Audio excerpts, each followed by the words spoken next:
ನವ್ಯಶ್ರೀ ಅಮ್ಮ ಇವತ್ತು ಡ್ಯಾನ್ಸ್ ಮಾಡಿದ್ದು ನನ್ನ ಮಗಳೇ. I am proud of her.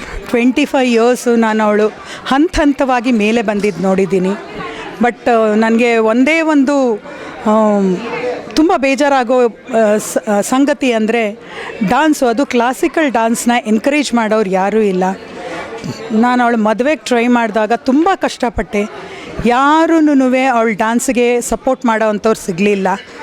ಎಲ್ಲರೂ ಹೇಳ್ತಿದ್ರು ಡ್ಯಾನ್ಸ್ ಬಿಟ್ಬಿಡು, ಕೆಲಸ ಮಾಡು, ದುಡ್ಡು ತಂದು ಕೊಡು ಅಂತ. ಜನ ಯಾಕೆ ಹೀಗೆ ಮಾಡ್ತಾರೆ ಅಂತ ಗೊತ್ತಿರಲಿಲ್ಲ. ಕ್ಲಾಸಿಕಲ್ ಡ್ಯಾನ್ಸ್ ಅನ್ನೋದು ಹೋಗ್ತಾ ಇದೆ. ಎಲ್ಲ ಪೇರೆಂಟ್ಸ್ಗೂ ನಾನು ಕೇಳ್ಕೊಳ್ಳೋದಿಷ್ಟೇ, ತಮ್ಮ ಮಕ್ಕಳಿಗೆ ಇಷ್ಟ ಇದ್ದರೆ ಅವ್ರಿಗೆ ಸಪೋರ್ಟ್ ಮಾಡಿ.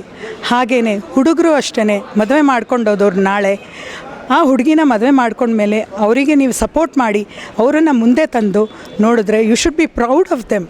ಈ ಥರ ಡ್ಯಾನ್ಸ್ ಮಾಡೋದು ಎಲ್ಲರೂ ಮಾಡೋಕ್ಕಾಗೋದಿಲ್ಲ. ನನ್ನ ಮಗಳಿಗೆ ಸರಸ್ವತಿ ಚೆನ್ನಾಗಿ ಹೊಲ್ದಿದೆ, ಹಾಗೆ ಲಕ್ಷ್ಮಿ ಕೂಡ ಹೊಲ್ದಿದೆ. ಹಾಗೆ ಹೀಗೆ ಅಂತಲ್ಲ, ವಿಪ್ರೋನಲ್ಲಿ ಕೆಲಸ ಮಾಡ್ತಾಳೆ ಅವಳು. ಕೆಲಸ ಮಾಡಿಕೊಂಡು ಅವಳು ಗೃಹಿಣಿ, ಮದುವೆ ಆಗಿದೆ, ಮದುವೆ ಮನೆಯಲ್ಲೂ ಕೆಲಸ ಮಾಡಿಕೊಂಡು ಹಾಗೇ ಡ್ಯಾನ್ಸ್ ಮಾಡಿಕೊಂಡು ಎಲ್ಲನೂ ಸಮತೋಲನದಿಂದ ಬ್ಯಾಲೆನ್ಸಿಂಗ್ ಮಾಡಿ ಅವಳು ಜೀವನ ನಡೆಸ್ತಾ ಇದ್ದಾಳೆ. ಪ್ಲೀಸ್ ಹೆಣ್ಮಕ್ಳು ಯಾರು ಈ ಥರ ಕ್ಲಾಸಿಕಲ್ ಡ್ಯಾನ್ಸ್ ಕಲಿತಿದ್ದಾರೆ ಅವರಿಗೆ ಸಪೋರ್ಟ್ ಮಾಡಿ ಮುಂದೆ ತನ್ನಿ. ಈ ನೃತ್ಯ ನಶ್ವರ ಆಗಬಾರ್ದು, ಮುಂದೆ ಬರ್ತಾ ಇರಬೇಕು, ಇನ್ನೂ ದೊಡ್ಡದಾಗಿ ಬೆಳಿಬೇಕು. Thank you.